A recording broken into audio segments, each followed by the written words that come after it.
Our other top story tonight, a Christmas miracle. A little girl trapped in a canal and a passerby rushes to help. And it was that person's quick thinking which may have kept this girl afloat and alive until rescue crews showed up. ABC 15's Steve Coos joins us now from that canal. And Steve, we've talked about the dangers of these canals in the past, and yet another example of something terrible that's happening, but good to know that this one has a good ending. It's just absolutely awful to think about, Stephanie, but every year a handful of children will drown in canals just like this one because they can't escape them. You know, there are stairways like this one right over here that can help you get out, but if you're like where I'm right now, you're nowhere near them. Most people who fall in, they can't reach them in time, and with walls as steep as these canal walls are, it's practically impossible to get out.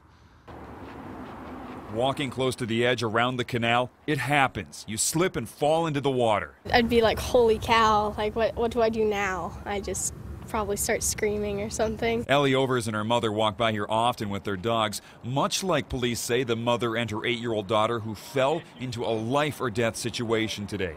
The little girl, seen here being carried out of a police vehicle, landed in the canal with a splash. Her mother could do nothing but call and scream for help. The footing, too, is kind of slippery if you get a little bit close. I learned that the hard way. Just watch as I slip and nearly slide into the canal as I approach the edge with my camera. At least I'm close to the stairway out of the canal.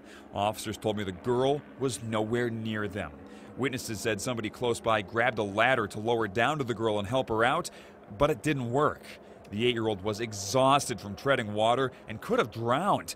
And then the heroes arrived. 2 police officers that get here almost immediately form a human ladder themselves, holding onto each other's arm, and then just go down to the canal and give the little girl their hand to bring her out safely. Tragedy avoided. Ellie's mom told us she's seen somebody rescued from this canal before. It was a grown man, and he couldn't make it out. So that's what really freaked me out then, too. Well, it was definitely quite the close call. Thankfully, this girl is going to be all right, it sounds like. She's just a little cold, a little wet, but most importantly, Stephanie, tonight she's alive. Yeah, we're so very thankful for that tonight. A Christmas miracle indeed. Steve Coos, thanks.